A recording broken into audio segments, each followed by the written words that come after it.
a secret Chinese spy base that's going to focus on gaining intel in the U.S. Here's what the Defense Department had to say about it. Quote, "We are not going to comment on those specific reports. On a broader level, we are very aware of the PRC's attempts to invest in infrastructure all over the world that may have military purposes, including in the Western Hemisphere. We will continue to monitor it closely and remain confident that we are able to meet all our security commitments at home and across the board." Member of the House Select Committee on China, Congressman Gimenez, joins me now. Congressman, thanks for being here. You know, there's a reason you know very well why the old USSR subsidized the Cuban economy for decades, because it is the perfect listening post to get into the U.S. They don't need to send any spy balloons or anything like that. They can do it right from Cuba, 50 miles off the coast of the U.S. Right, and the Soviets, the Russians have had spy bases there for decades. Now the Chinese are going to join the party. This is just one more indication of how, the provocation of the Chinese Communist Party. They are not our friend, they're our adversary.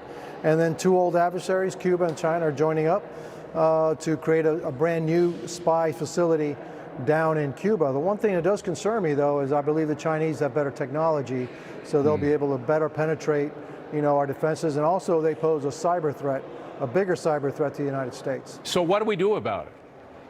Well, I don't think there's anything you can do about it. Look, President Biden is looking at opening up dialogue, more dialogue with Cuba, and Blinken is now thinking of he's going to go to China, open up a dialogue with them.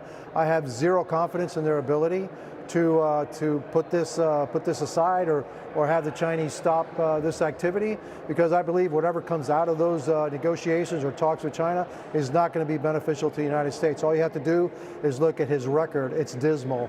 He is inept. He is incompetent. And I don't think he's the right person to be Secretary of State. Shouldn't we, at the very least, stop the carrots to Cuba while they're letting these our enemies set up spy shops right off our coast? I'm sorry, the what to Cuba? The carrots rather than the stick, diplomatic carrots. Oh, no, yeah, no, listen. You're going to give, Cuba just eats up those carrots, okay? And they give nothing in return. Exactly. So the only thing that Cuba will understand is sticks.